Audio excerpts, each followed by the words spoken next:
It's day two. It's quarantine two. Fog Entertainment's going to bring a video to you. Our Halloween horror continues here. Welcome back, guys, to Fog Entertainment. It is the 2nd of October, and we are here to review Quarantine 2. Now, if you've seen the channel yesterday, you'll see that we reviewed the first movie. Now, we're here to see the second installment of the franchise. And straight off the bat, I can tell you this did not deliver in terms of what the first one did. The first one was very unique. This one did not have that unique feel to it.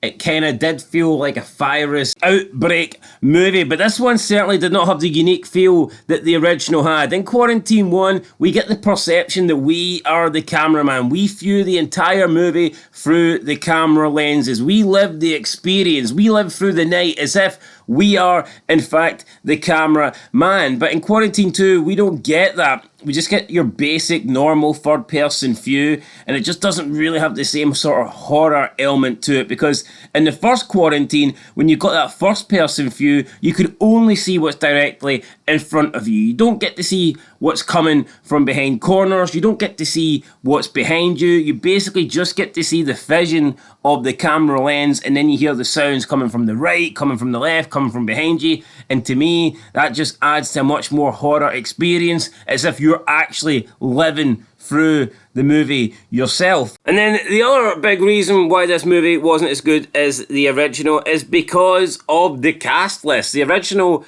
movie had a lot more established actors and actresses, whereas this movie did not. Barely recognise any names in this cast, and not only was the cast not as good, the actual characters themselves weren't as good. They weren't as likeable. In Quarantine 2, I didn't really feel much when a lot of these people died. A lot of them were jerks, let's be real, and pretty much all the male characters on the plane were assholes, whereas I feel in Quarantine 1, the original, you actually were rooting for everybody in the building, and you felt bad when someone died or got infected or whatnot. But in this movie, we'd people dying left, right and centre, and I personally didn't really feel shit. But that's just me. Enough talking about 1 and 2, enough comparing them. It's time to get into the review.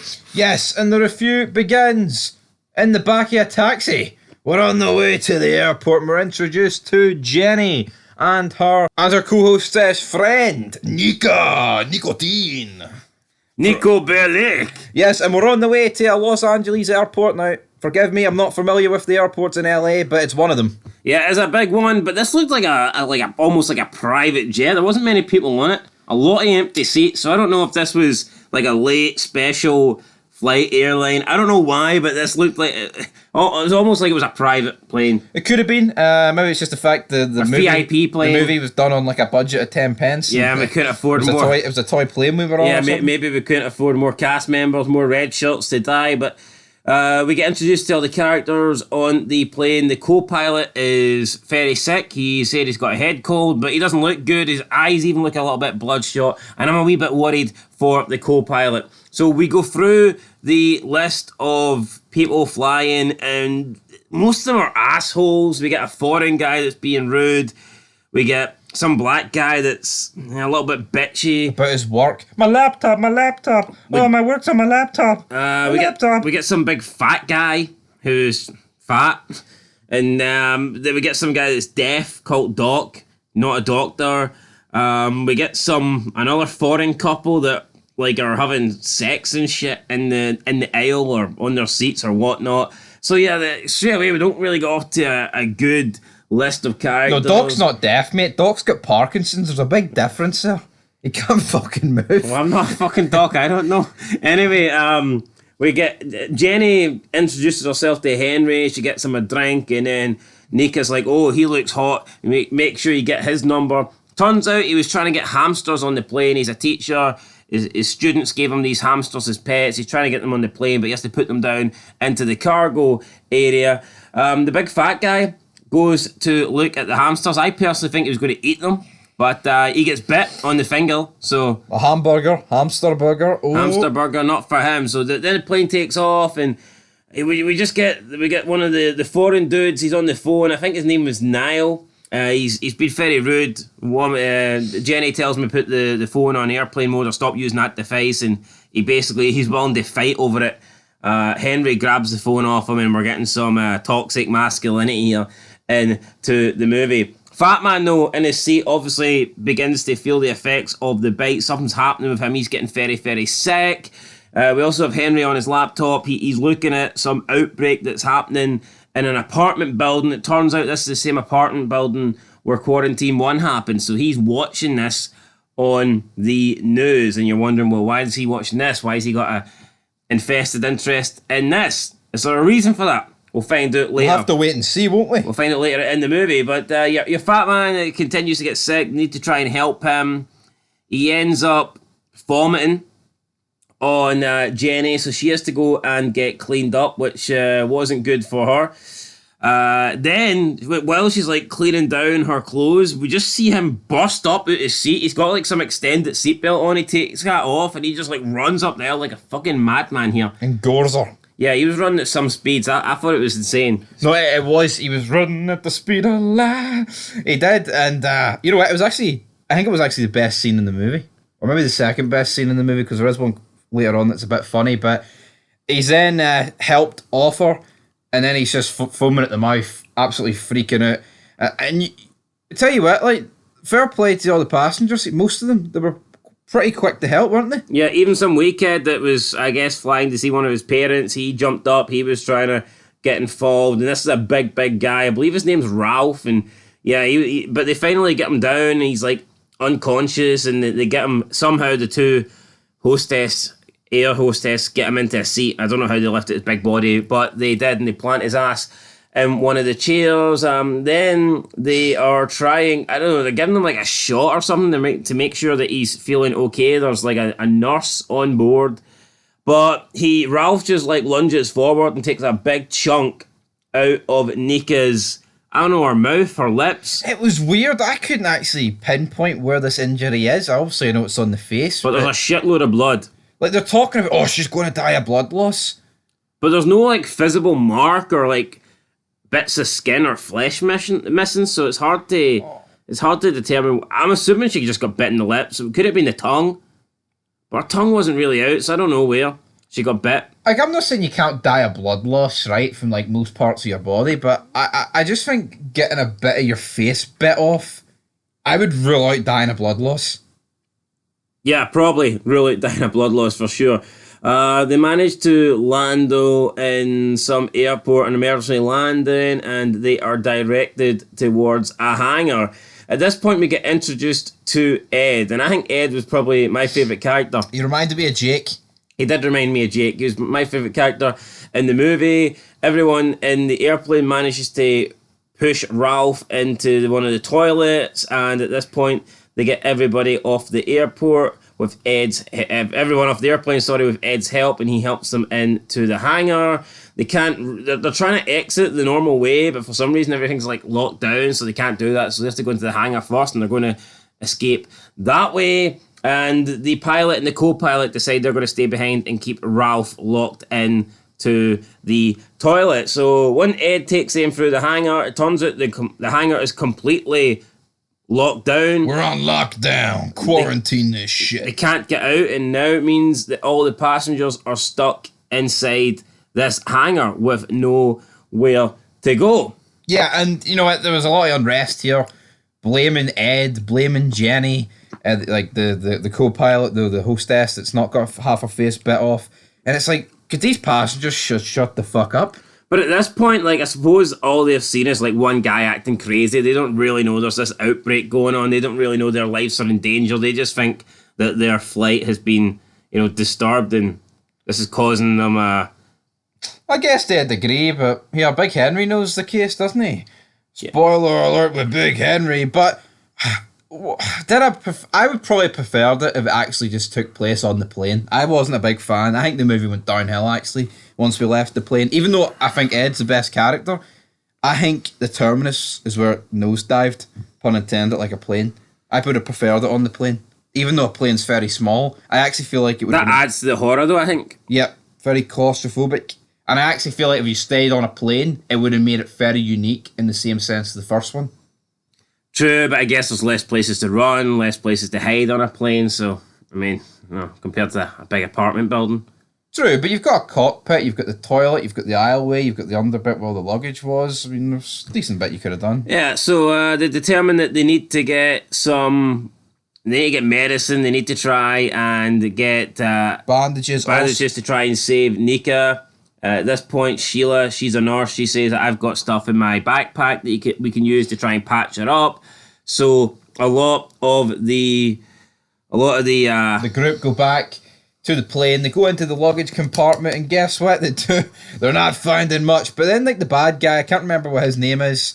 I say the bad guy. He just seemed like a bit of a weirdo, to be honest, with his pregnant wife.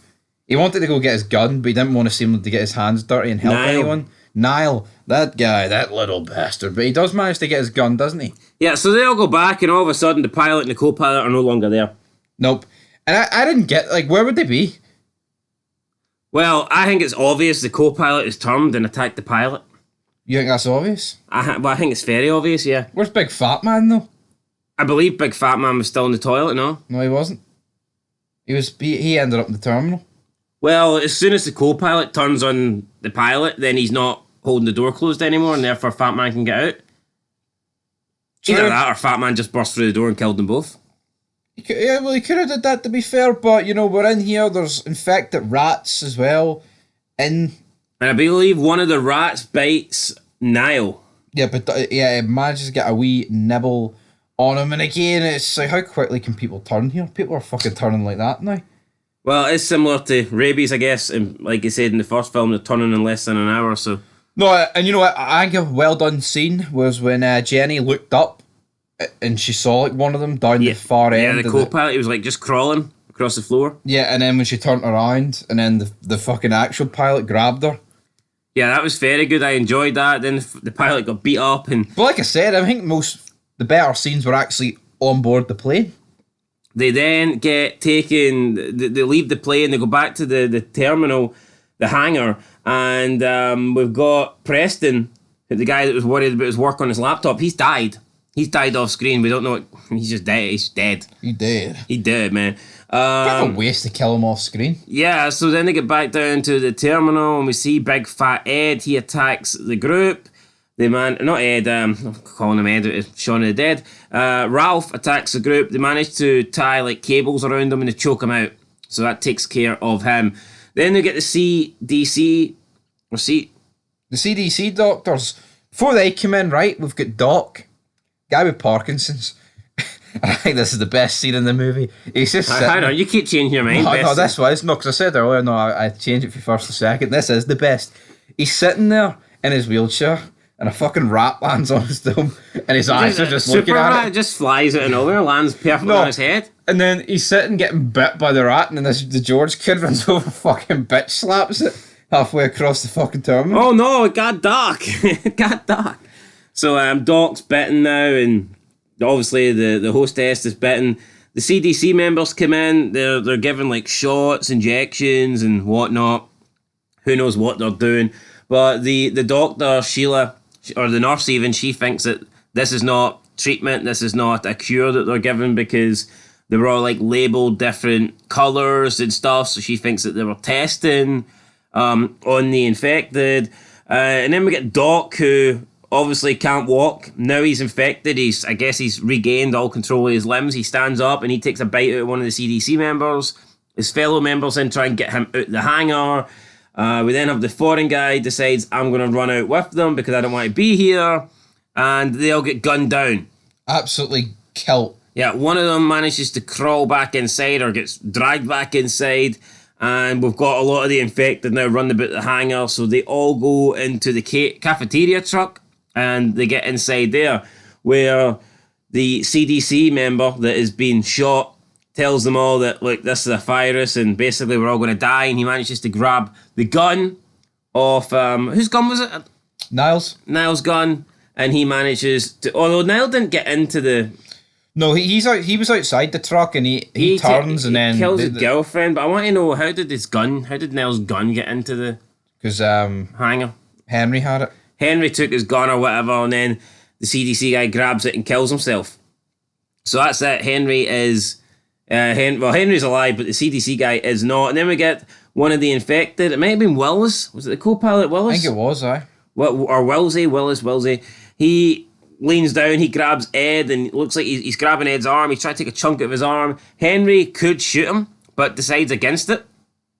And at this point, you're really beginning to think, okay, what the hell is this Henry guy all about? George does call him out. The kid calls him out. He's like, "Well, how did you get them on board the flight?" He's like, "Oh, they were my kids, hamsters, man." Yeah, so I mean, if you bought that was one thing, but now he's not even trying to save Ed here, so maybe there is something up with Henry, but Ed manages to lift up the cafeteria truck to the roof, and it crushes Willie's on top, and he gets basically sandwiched between the roof of the hangar and the roof of the cafeteria truck. At this point, there's not many left. A lot of these people die. Yeah, like you literally had about 25 people, and now we've got about 6. They get into some room. Henry then manages to follow them. It turns out that Henry gets called out on starting this, and it's true. He says that he was working on this. This has been his little project. And then he kind of put 2 and 2 together, and you're led to believe, well, I say led to believe, I think it's undeniable now that Henry is the one that was renting the attic out in the first film. It just seems like a cheap cop-out for me, though. Like the generic, there was an evil mastermind, he was on this plane, sort of thing. Yeah, but do you think he is the guy for the first film? No, I'm willing to bet good money, yes. So, yeah. And his logic is with this is that the world's overpopulated and he wanted to, like, preserve like the nature in the world. Sound familiar, Bill Gates? Yeah, so he's been bitten though, but don't worry, he's got a cure. He's got a vaccine. This was fucking disgusting. See him like a needle like the size of a fucking door. Before he can try and do anything though, Ed attempts to wrestle the gun, but Ed just gets shot dead. And I forgot about that, but what the eye scene disgusted me. And it's like, Ed, up to this point, we haven't really spoke about it much, but he basically did what Jake did, and he took point, and he was just bashing his way through all the infected. Yep. Airport luggage handler, man. Infected handler as well, turned it. But at this point, like, pretty much everyone's infected now. Ed is dead. We're down to just Jenny, Sheila... And George. And maybe there was there another woman, or was it just those 3? It may have just been those 3. I think it was those 3. So yeah, then Henry gets the vaccine and the needle, and he just penetrates it into his eye, injects himself with this so-called cure that's going to stop the bites. He then takes the kid George with him. He's got him at gunpoint, so I guess they're attempting to make their way out. Ed says there's a way you can escape through like an underground passage, so that's what they need to do. That's how they need to get out of here. That's their only way out, because every other avenue of escape has been quarantined off. Sheila and Jenny then tried to escape. They managed to meet up again. Sheila saves Jenny, but then she reveals that she can't come with Jenny because she is also been bitten. She sacrificed herself. Come and get me, Flight 318. But Sheila then gives Jenny these night vision goggles, tells her to go and rescue George. Sheila says, "I'll buy you some time," but she only really makes about 6 seconds before getting absolutely mauled by all the infected at this point. That was a decent wee attempt at helping her, though. I mean, Ed's probably the only one that's not been infected because he just got shot. He's just laying there dead. So then we get Jenny. She comes across George, and George is like crying. We can see the gun just laying there, and he's freaking out. And he's like, "It didn't work." He still turned. The vaccine didn't work. And then we get an infected Henry jumping over Jenny. He jumps onto Jenny. They have a wrestle. They have a tussle. Jenny manages to finally get Henry off her, and then she bashes his head in with like some sort of like wrencher. It was a lead pipe. Yeah, some form of blunt object crushing his absolute skull in here. Jenny then gives George the night vision goggles because obviously George is afraid of the dark or whatever. That's fair enough, I guess he's a kid. And they managed to crawl through the underground tunnel that Ed said was built, but nobody knew about. So they're crawling through. George looks behind them, and he's wondering why Jenny is struggling to keep up. And then he sees that Jenny has been bitten. But at this point, I think he's too afraid, really. He doesn't want to point out the fact that she's bit. Jenny then says, "Look, just go on without me and just go." But George, I can't leave you, Jenny. But Jenny was still crawling the same way as George. I mean, she knew she was bit. Shouldn't she have... Yeah. Shouldn't she have just stayed behind? I know. Why would she continue to crawl and be in this guy's ass? Because she made it perfectly clear that she wanted to keep this guy safe because he's a kid. And it kind of felt like the only mission at the end. Yeah, but by keeping him safe, surely you should have distanced yourself from him. But then she kind of like makes the infected noise, almost like she's possessed, but she hasn't turned yet. She keeps going. She's like slowing down. No, George continues on, and he manages to find like bars, and thankfully he can like sneak through them, and he's on the outside now. He's managed to escape the underground tunnel, and he's calling it for Jenny, and then eventually Jenny does run up to the bars and sticks a hand out to try and grab George, because all of a sudden she has reanimated, or she's succumbed to the virus, and she is now infected, and George obviously looks on, sees Jenny is turned, and there's nothing he can do, so he just decides, I guess, to walk off. He almost got grabbed by her. She grabbed like the back of his hoodie, but she didn't manage to bite him, and we see George walk off. And then in the background, we've got like an infected cat. Because some old elderly woman on the plane who we haven't even spoke about had a cat, and the cat got infected as well because it ate the sick from Fat Man Ralph. Yeah, what a disgusting scene. That was actually worse than the eyeball getting injected. Yeah, there's quite a lot of things actually I think we glossed over. But we're at the end of the movie. I personally didn't like how the kid survived. You know, that this just seems like cliche. It's like how many times you see movies where the kid survives and it's just unrealistic. And what I liked about the first one was you felt like literally anybody could die at any time. There was a kid in the first one, that kid got infected. The second movie kind of just played out a little bit like it was very predictable. You know what? It was a fun movie, but it wasn't a good movie. Yeah, I think that's a fair way to describe it. And then obviously with the cat still being alive but technically infected at the end, it leads you to believe that there might be a third quarantine, which I'm not too sure if there is. I don't think there is. So, yeah, guys, that is it for Quarantine 2. I mean, overall, it was nowhere near as good as the first one. I didn't like the setting. I thought the first one had a much better location. The apartment, it was darker. I liked the camera angles better. I liked the enclosed environment. I felt it had a more horror theme to it, rather than like this big open hangar. And the characters weren't as likeable. I don't think the cast were as good in terms of like big name actors. How many animals are you allowed on a plane? Yeah, with cats and hamsters and what the fuck it, a big fat man called Ralph. It's like, what the hell? What kind of freak show plane was this? I'll give Quarantine 2 a 5 out of 10.